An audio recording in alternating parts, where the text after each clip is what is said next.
दिखाया जाता है साउथ अफ्रीका में कुछ घोड़ा गाड़ियाँ कहीं जा रही होती हैं। ये घोड़ा गाड़ियाँ रेड क्रॉस के लिए काम करती हैं और इनका मेन लीडर जिसका नाम आर्नोल्ड था वो अपनी फैमिली के साथ एक कंसंट्रेशन कैंप की ओर बढ़ रहे थे, जहाँ पर वहाँ के बंधकों के लिए ये लोग कुछ मदद लाए थे। आर्नोल्ड एक जासूस होता है। अब ये लोग कंसंट्रेशन कैंप के पास पहुंच चुके थे। अब वहां पहुंचने के बाद आर्नोल्ड उस कैंप के अंदर अकेला ही चले जाता है और बाकी उसकी फैमिली एमिली जो कि उसकी वाइफ होती है और उसका सन कॉर्नोल्ड बाहर ही घोड़ा गाड़ी में उसका इंतजार कर रहे थे। यहाँ कॉर्नोल्ड किचनर से मिलता है जो कि वहाँ का ऑफिसर हेड था और उससे कुछ बातें करता है। यहीं दूसरी ओर हम एमिली को देखते हैं जो अपने सन कॉर्नेट से बातें कर रही थी और कॉर्नेट से बातें करने के दौरान वो अपने हस्बैंड के पास जाने का फैसला करती है। तो वो कॉर्नेट को सोला के पास छोड़कर आर्नोल्ड के पास चली जाती है। वो गेट के बाहर थी। अब आर्नोल्ड और किचनर उस कैंप से बाहर आ रहे होते हैं। यहाँ पर एमिली भी उस कैंप के अंदर चली जाती है कि तभी अचानक दूर से एक स्नाइपर आर्नोल्ड के पैर पर शूट कर देता है जिससे कि वो जख्मी हो चुका था।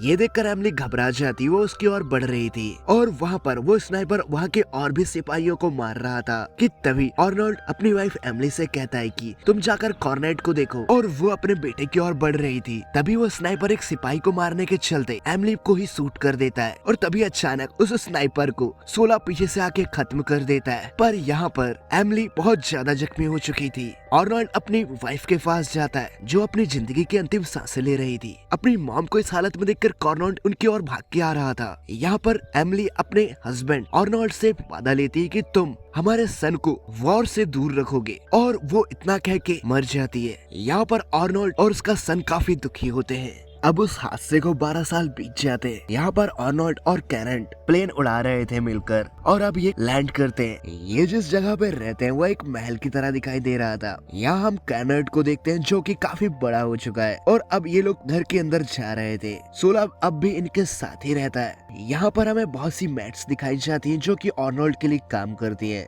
ये मैड होने के साथ साथ आर्नोल्ड को जासूसी के काम भी आती हैं और इनमें से मेन मैड जिसका नाम पॉली होता है वो आर्नोल्ड के साथ मिलकर बहुत से केस सुलझाने में उसकी मदद करती है। और अब कॉर्नेट और सोला फाइटिंग कर रहे होते हैं। सोला एक अच्छा फाइटर था जो कॉर्नेट को फाइटिंग स्किल सिखा रहा होता है कि तभी वहाँ पर पॉली आ जाती है और वो उन्हें बुला के अंदर ले जा लेती है। अब यहाँ पर रोल्स रॉयस में कॉर्नेट अपने फादर रोनाल्ड के साथ मिलकर किंग्समैन के शॉप जाता है जो कि दुनिया का सबसे बेस्ट टेलर माना जाता है। यहाँ पर कॉर्नेट का पहला सूट अब बनने वाला था और उसे अपना पहला सूट मिल जाता है। रोनाल्ड अब भी कॉर्नेट के बड़े होने के बावजूद उसकी काफी केयर करता था जो कि कॉर्नेट को बिल्कुल पसंद नहीं होती। वो युद्ध में जाना चाहता है, वो एक सिपाही बनना चाहता है, वो अपने देश के लिए लड़ना चाहता था पर रोनाल्ड उसे ऐसा करने नहीं देगा कि तभी वहाँ पर किचनर आ जाता है और किचनर रोनाल्ड को एक प्राइवेट रूम में लेके जाता है और वहाँ उसे कुछ सीक्रेट बातें बताता है जो कि यूरोप के बारे में थी। किचनर आर्नोल्ड से कहता है कि सत्ता की लालच में जल्द ही युद्ध होने वाला है और इसे रोकने के लिए मुझे तुम्हारी मदद की जरूरत है आर्नोल्ड। तो इसके लिए आर्नोल्ड तैयार हो जाता है और अब हमें दूसरी ओर एक बहुत ऊंचा पहाड़ दिखाया जाता है जहाँ जाने के लिए लिफ्ट से होके जाना पड़ता है। अब इस ऊंचे से पहाड़ पर एक आदमी जिसका नाम रेस्पुतिन होता है, ये रसिया का एडवाइजर था। ये यहाँ पर इनके मेन लीडर सेफर्ड से मिलने आया था। यहाँ पर और भी लोग मौजूद थे। सेफर्ड और बाकी लोग मिलकर रसिया, जर्मनी और इंग्लैंड के बीच युद्ध कराने के लिए षड्यंत्र रच रहे होते हैं। यहाँ पर जर्मनी का एडवाइजर एरिक भी मौजूद था जो कि सेफर्ड के लिए काम करता था। यहाँ सेफर्ड सबको अपने समूह में मतलब कि अपने ग्रुप में शामिल होने के लिए एक एक रिंग देता है जिसमें इनके कुछ सिंबल्स थे जो कि एनिमल्स के होते हैं और यहाँ पर ये एक प्लान बनाते हैं जिसमें कि ये लोग ऑस्ट्रिया के प्रिंस को खत्म करेंगे और ये काम वहाँ पे मौजूद प्रिंसिप को दिया जाता है। सेफर्ड का ये प्लान अगर प्रिंसिप पूरा कर देता है तो वर्ल्ड वॉर 1 स्टार्ट हो जाएगा। दूसरी ओर हम साराजेविया में जो कि कैपिटल होती है बोस्निया की, यहाँ पर हम ऑस्ट्रेलिया के किंग और उनकी वाइफ को देखते हैं जिनके साथ आर्नोल्ड और कैनेड भी थे। किचनर की रिक्वेस्ट की वजह से यहाँ पर आर्नोल्ड उनके साथ यहाँ आए हुए थे कि तभी हम प्रिंसिप को देखते हैं जो कि बॉम्ब बना रहा था। उसका बॉम्ब तैयार हो जाता है। जैसे ही ऑस्ट्रिया के प्रिंस की गाड़ी उसके करीब आती है तो वो बॉम्ब उसकी ओर फेंक देता है पर यहाँ यहाँ पर कैनेट उस बॉम्ब को उस गाड़ी से दूर करके प्रिंस और उनकी वाइफ की जान बचा लेता है। कुछ देर बाद आर्नोल्ड और कैनेट साथ बैठे हुए थे। आर्नोल्ड पछता रहा होता है कि क्यों उसने कैनेट को यहाँ लेके आया, क्योंकि उसके जान को खतरा था। पर यहाँ पर कैनेट अपने फादर को समझाता है और अब इसके बाद ये ऑस्ट्रेलिया के राजा को लेके किसी दूसरी जगह ले जा रहे होते कि तभी ड्राइवर गलत रास्ते ले आता है और वहीं पर पास प्रिंसिप बैठा हुआ था। प्रिंसिप को मौका मिल जाता है ऑस्ट्रेलिया के प्रिंस को खत्म करने का। उसके पास जैसे ही गाड़ी आती है वो अपनी पिस्टल निकाल कर ऑस्ट्रेलिया के प्रिंस और उनकी वाइफ को खत्म कर देता है, पर प्रिंसिप पकड़ा जाता है। अब कुछ समय बाद आर्नोल्ड और कैनेट ट्रेन से वापस आ रहे होते हैं। कैनेट अपने फादर रोनाल्ड से पूछता है कि बॉस्फेनिया में ऑस्ट्रेलिया के प्रिंस को मरवाने का क्या मतलब हुआ, जिस पर रोनाल्ड उसे बताता है कि इसका मतलब आगे चल के बड़ा भी बन सकता है, ये युद्ध का रूप भी ले सकता है। तुम्हें एक बात जाननी चाहिए, बहुत साल पहले 3 मौसेरे भाई, जिनमें से सबसे बड़ा विलहेम्स जो कि सबसे ज्यादा शैतान था, इन्हें इनकी नानी क्वीन विक्टोरिया अपने कंट्रोल में रखती थी। पर इनके बड़े होते ही जर्मनी के कैसनर विलहेम्स, रसिया के कैसर निकोलस और इंग्लैंड के किंग जॉर्ज, ये तीनों भाई ही हैं। अब ऑस्ट्रेलिया के प्रिंस की मौत की वजह से विलहेम्स इसे युद्ध के रूप में तब्दील करना चाहता है। वो अपने दोनों भाई से लड़ाई करना चाहता है। अब यहाँ पर दूसरी ओर इंग्लैंड के किंग जॉर्ज शांति प्रस्ताव भेजते हैं जर्मनी और रसिया के किंग को, पर ये प्रस्ताव जर्मनी के एडवाइजर एरिक अपने किंग को और ज्यादा भड़काते हैं और ये युद्ध को करने के लिए ताकि ये युद्ध हो सके। दूसरी ओर रसिया के एडवाइजर भी, जिनका नाम रेस्पुतिन होता है, वो अपने किंग को और ज्यादा भड़काकर ये युद्ध अब नहीं टाला जा सकता, जिसकी वजह से वर्ल्ड वॉर 1 स्टार्ट हो जाता है। वर्ल्ड वॉर 1 स्टार्ट होने की वजह से बहुत ज्यादा तबाही मचती है। यहाँ सेफर्ड अपने प्लान को कामयाब होता देख काफी खुश होता है। हमें सेफर्ड का चेहरा तो नहीं दिखाया जाता, पर वो अपने ग्रुप के साथ वॉर के फुटेजेस को देख रहा था। अब उसका षड्यंत्र ये होता है कि वो रसिया को वर्ल्ड वॉर से हटाकर जर्मनी को इंग्लैंड के खिलाफ और ज्यादा भड़काकर इंग्लैंड को खत्म करना चाहता था। यहाँ दूसरी ओर कैनेट के हाथ में एक पोस्टर था जो कि आर्मी की भर्ती के लिए होता है। वो अपने फादर से कहता है कि मैं भी जंग में जाना चाहता हूँ, मैं भी अपने देश के लिए लड़ना चाहता हूँ। पर यहाँ पर आर्नोल्ड अपने बेटे को मना कर देता है, क्योंकि आर्नोल्ड कैनेट से कहता है कि ये जंग नहीं, ये आत्महत्या है। अब यहाँ पर आर्नोल्ड को अपने जासूसों से ये पता चलता है कि रेस्पुतिन रसिया को इस युद्ध से बाहर करने वाला है, क्योंकि रेस्पुतिन को सेफर्ड ने यह आदेश दिया होता है। और अगर रसिया इस युद्ध से बाहर हो गया तो पूरा जर्मनी इंग्लैंड पे भारी पड़ जाएगा, जिससे कि इंग्लैंड की हार हो सकती है। तो इसे सुलझाने के लिए किचनर रसिया जाकर किंग से बात करने का सोचता है। वो अब एक जहाज में रसिया के लिए निकल पड़ा था। यहाँ उसके साथ उसका राइट हैंड मॉर्टेन भी होता है। यहाँ मॉर्टेन तबीयत खराब होने का बहाना देकर किचनर के रूम से बाहर आ जाता है। तभी हमें दूर से एक पनडुब्बी दिखाई जाती है जो कि इस जहाज को अपने एम में ले रखी थी, और अब वो फायर करके इस जहाज को 2 हिस्सों में बांट देती है, जिससे कि किचनर की मौत हो जाती है। और ये किसी और का काम नहीं बल्कि सेफर्ड ने ही किया होता है। अब यहाँ आर्नोल्ड अपने दोस्त किचनर को खोकर दुखी होता है। कैनेट अपने फादर से कहता है कि ये एक सोची समझी साजिश थी जिसके तहत अंकल किचनर को मारा गया। अब आर्नोल्ड को भी लगता है कि कैनेट अब बड़ा हो चुका है, तो उसे सारी चीजें बता देनी चाहिए। आर्नोल्ड अपने बेटे को लेकर एक सीक्रेट रूम में ले जाता है, जहाँ से वो प्राइवेट स्पाई ग्रुप चलाता है, मतलब कि जासूसी करता है। आर्नोल्ड अपना खुफिया कमरा जब कैनेट को दिखाता है तो कैनेट ये देख के चौंक जाता है। उस कमरे के अंदर पॉली और सोला पहले से मौजूद थे, और वो उसे सारी खबर बताता है कि किस तरह हमें इन लोगों पर शक है और कैसे इस युद्ध को टाला जा सकता है एक आदमी को मार के, और वो और कोई नहीं रेस्पुतिन होता है। और अब ये लोग आर्नोल्ड, कैनेट, पॉली और सोला, ये चारों मिलकर रेस्पुतिन को मारने के लिए रसिया में निकल पड़ते हैं। इनने रेस्पुतिन की सारी इन्फॉर्मेशन कलेक्ट कर ली थी, और अब ये उस पार्टी में पहुंच जाते हैं जहाँ पर रेस्पुतिन आने वाला था। यहाँ ये किसी तरह रेस्पुतिन को अपनी बातों में उलझाकर अपने साथ एक कमरे में लेके आते हैं, और यहाँ पर वो उसे फाइट करने लगते हैं। रेस्पुतिन काफी अच्छा फाइटर था। यहाँ आर्नोल्ड, कैनेट और सोला तीनों मिलकर रेस्पुतिन से फाइट कर रहे होते हैं, पर फिर भी रेस्पुतिन इन तीनों पर भारी पड़ रहा था कि तभी पीछे से पॉली आकर रेस्पुतिन को हेड में एक शॉट मारकर उसे खत्म कर देती है, जिससे कि रेस्पुतिन का किस्सा यहीं खत्म हो जाता है। अब यहाँ सेफर्ड रेस्पुतिन की मौत की खबर सुनकर उसकी जगह लेनिन को काम सौंपता है। अब यहाँ दूसरी ओर आर्नोल्ड और उसके टीम मेंबर रेस्पुतिन को खत्म करके जब वापस लौट रहे होते हैं तो उस दिन पर कैनेट का बर्थडे होता है, और ये लोग यहाँ पर कैनेट का बर्थडे सेलिब्रेट करते हैं। बर्थडे सेलिब्रेट करने के दौरान कैनेट अपने फादर आर्नोल्ड से जंग में जाने के लिए बात करता है, पर कैनेट को मना कर देते हैं, क्योंकि उनने एमिली से, मतलब कि जो उनकी वाइफ होती है उनसे वादा करा था। पर हम दूसरे दिन देखते हैं जहाँ पर कैनेट अकेला ही आर्मी में शामिल होने के लिए निकल पड़ा था। अब दूसरी ओर जर्मनी के किंग काइजर विल्हेम्स अपने एडवाइजर एरिक से बातें कर रहे होते हैं। एरिक यहाँ किंग को बताता है कि अभी हाल ही में इंग्लैंड के जनरल काइजर की जहाज में हमला करने की वजह से मृत्यु हो गई और ये जानकारी अमेरिका को पता चली तो वो युद्ध में अमेरिका इंग्लैंड का साथ देगा, जिससे कि जर्मनी इस युद्ध में हार जाएगा और ये हमारी हार होगी। तो यहाँ पर काइजर के पास कुछ सीक्रेट्स होते हैं। वो एरिक को ये सीक्रेट्स टेलीग्राम के जरिए मेक्सिको के प्रेसिडेंट को भेजने की बात करता है और इन सीक्रेट्स को टेलीग्राम के काइजर कोड के जरिए भेजा जाता है, जिससे कि कोई भी इसे डिकोड ना कर पाए। यहाँ दूसरी ओर ब्रिटिश इंटेलिजेंस को ये कोड उनके हाथ लग जाता है। यहाँ पर वो मैड्स भी काम करती हैं जो कि आर्नोल्ड की जासूस है। वो इस कोड को आर्नोल्ड तक भेजा देती है। अब यहाँ पर पोली इस कोड को सुलझाने में लग जाती है। वो ये कोड को देखकर समझ जाती है कि ये काइजर का खुफिया कोड है, मतलब कि कोई बहुत सीक्रेट बात है। अब यहाँ पर पोली उस कोड को सुलझाने में लगी हुई थी, जिसमें उसकी मदद सोला भी कर रहा था। यहाँ दूसरी ओर कैनेट की ट्रेनिंग कंप्लीट हो जाती है। वो एक आर्मी सोल्जर बन चुका था।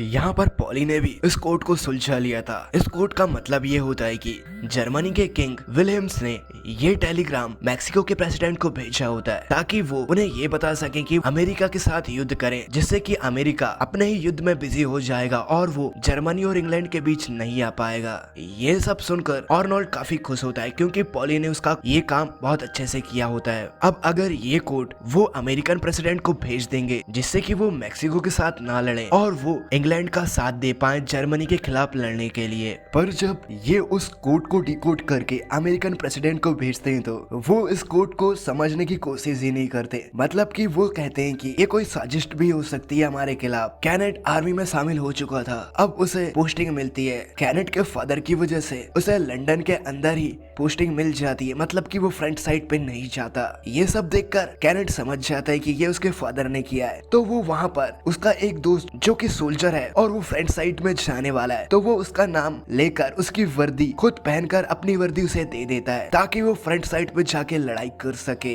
अब हमें कैनेट को दिखाया जाता है जो कि जंग के मैदान में पहुंच चुका था। यहाँ ये लोग जब फ्रंट साइड पे होते हैं तो तभी सामने से ब्रिटेन का झंडा लिए एक सोल्जर इनकी ओर बढ़ रहा था। तो ये लोग उसे बचाने के चलते उसे कवर फायर दे रहे होते हैं, पर जर्मन सोल्जर उस सोल्जर को मार देते हैं। तभी यहाँ पर जनरल आते हैं और जनरल इन्हें बताते हैं कि वो हमारा खुफिया जासूस था जिसके पास जर्मनी के खिलाफ काफी सबूत थे, यानी कि ऐसे सीक्रेट्स थे जो कि इस जंग को टाल सकते थे। तो मुझे 6 सोल्जर्स की जरूरत है रात में उन सामानों को इकट्ठा करने के लिए जो वो सोल्जर साथ लेके आया था। अब रात में 6 सोल्जर्स जाते हैं जिनमें कैनेट भी शामिल था कि सामने से तभी जर्मन सोल्जर्स भी इनकी ओर आ जाते हैं। ये लोग आपस में गन से नहीं लड़ते, ये फाइट कर रहे थे ताकि दोनों साइड के सोल्जर्स को पता ना चले, जिससे कि ये गोलीबारी से बच सके। यहाँ जर्मन सोल्जर्स इन पर भारी पड़ रहे होते हैं कि तभी जनरल कैनेट को बचाने के चलते अपनी पिस्टल निकालकर जर्मन सोल्जर को मार देते हैं, जिससे कि जर्मन और इधर ब्रिटेन के सोल्जर अलर्ट हो जाते हैं और वो फायर करने लगते हैं, जिसकी वजह से वो जनरल भी मारे जाते हैं। यहाँ कैनेट उन गोलीबारी से बचते हुए किसी तरह एक गड्ढे में आ जाता है। अब वो उन गोलियों से बच तो चुका था पर वो यहाँ पे फंस जाता है कि तभी उस गड्ढे के अंदर कैनेट को ब्रिटेन का एक सोल्जर दिखाई देता है जो पूरी तरह से जख्मी था, जिसकी टांग टूट चुकी थी। और ये वही सोल्जर होता है जिसके पास सीक्रेट्स थे। वो कैनेट को समझाता है और अब कैनेट उसे अपने साथ लेकर अपने बेस की ओर भाग के पहुँचने का फैसला करता है। सुबह होते ही ये लोग निकल पड़े थे। यहाँ जर्मन सोल्जर्स इन पर हमला कर रहे होते हैं। ब्रिटेन के सोल्जर्स इन्हें कवर दे रहे थे जिससे कि ये अपने बेस तक पहुंच तो जाते हैं, पर वो आदमी जो कि कैनेट अपने साथ लेके उसे कंधे में ले जा रहा था वो मारा जाता है। यहाँ कैनेट सभी को बताता है कि ये आदमी कुछ सीक्रेट्स की बातें कर रहा था और उसके पास एक बॉक्स होता है कि तभी यहाँ पर एक सोल्जर कैनेट से उसका नाम पूछता है। तो कैनेट ने जिस सोल्जर की वर्दी पहनी थी उसका नाम बताता है, पर यहाँ पर जिस सोल्जर्स ने उसका नाम पूछा था वो उस वर्दी वाले सोल्जर का फ्रेंड होता है। तो उसे कैनेट जर्मनी का कोई जासूस लगता है तो वो उसे शूट करके खत्म कर देता है। पर यहाँ पर उस सोल्जर की गलती की वजह से कैनेट की जान चली जाती है। यहाँ पर वही सोल्जर दिखाया जाता है जिससे कैनेट ने अपनी वर्दी और नाम एक्सचेंज किया था।